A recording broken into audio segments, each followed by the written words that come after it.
coming off the frustrating news of Redfall the other day, it now looks like Microsoft is actually coming up with some good news.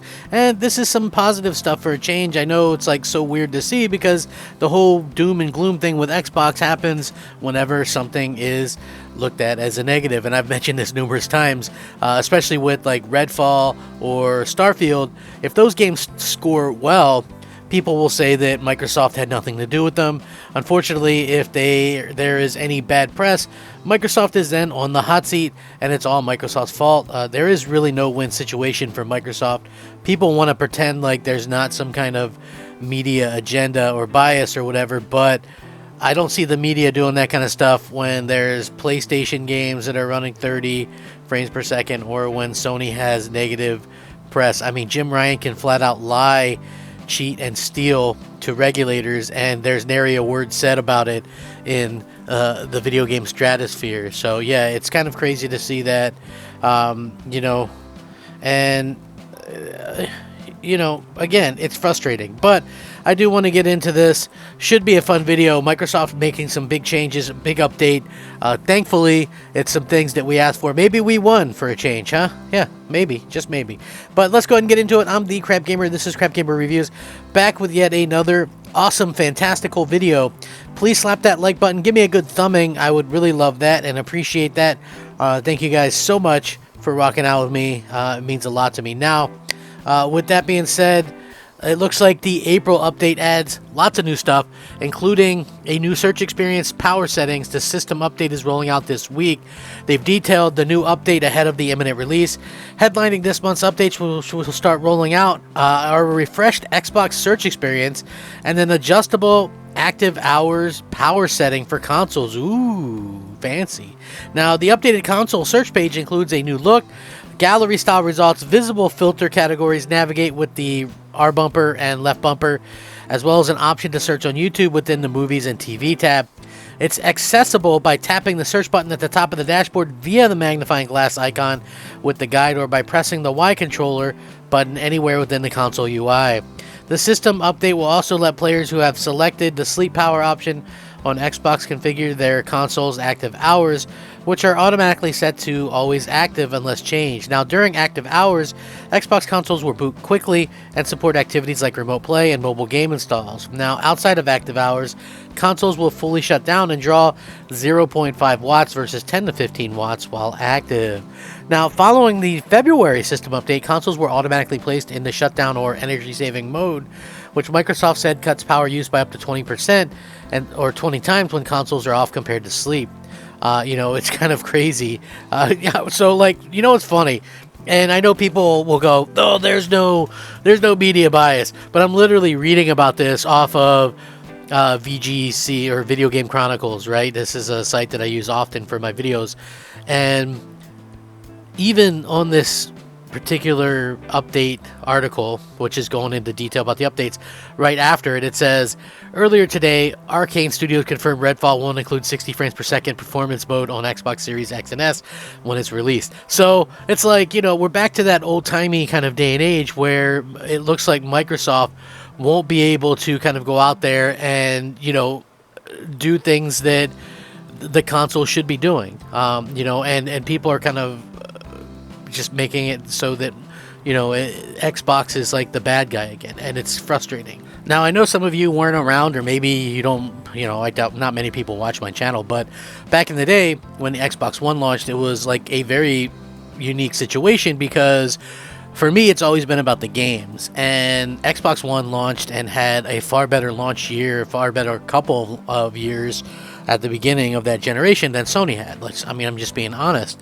You got new IP, you got, Titanfall, you got Sunset Overdrive. There was a lot of cool stuff to be had there. You had good timed exclusives like Rise of the Tomb Raider. Microsoft was really in tune with the gamers, with the games. Unfortunately, everybody was still pissed off about, the confusion surrounding DRM and things like that. So the hate train led people to PlayStation, unfortunately, and PlayStation took advantage of that, and they can basically get away with whatever they want. You'll never see the outrage that we saw over a frame rate situation than we did with Redfall. right? Because it's Xbox. If that would have been any other thing, it wouldn't have been nearly as big a deal, and that's just a factual thing. You know, and it's very unfortunate because I feel like Microsoft has been putting out some really quality stuff, even if they're not stuff that's gonna banger. You know, like a Last of Us or a or a Ghost of Tsushima or whatever. They put out quality games that have been very well received, and they haven't put out a bad. Their first party hasn't put out a low scoring, low reviewed game in over 3 years now. So people often will just jump on the hate train for nothing. Yes, they lacked releasing big exclusives last year or what have you, but at the same time I feel like Microsoft has done an admirable job of stepping up and making sure that fans have stuff to play, even if it's just stuff in Game Pass. So again, love seeing that Microsoft is making some changes. We're getting updates because these consoles continue to get better.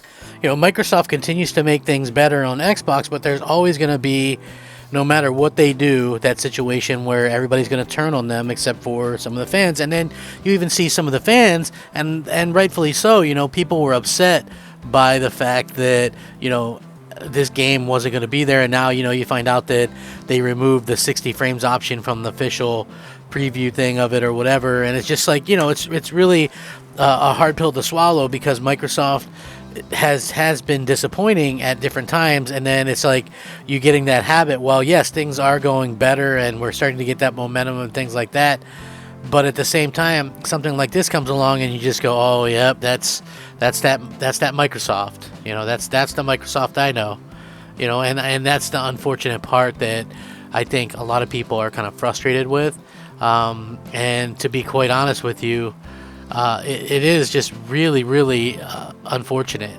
because I do think it's something that Microsoft's obviously not doing this stuff on purpose. They clearly wanted, I don't know how, I've interviewed some developers, but this isn't 2005 anymore where developers can work, 200-hour weeks or whatever. Most of these developers are mandated 40 hours, if that. And, it is what it is. So it's hard really pinpointing. They're still figuring out this.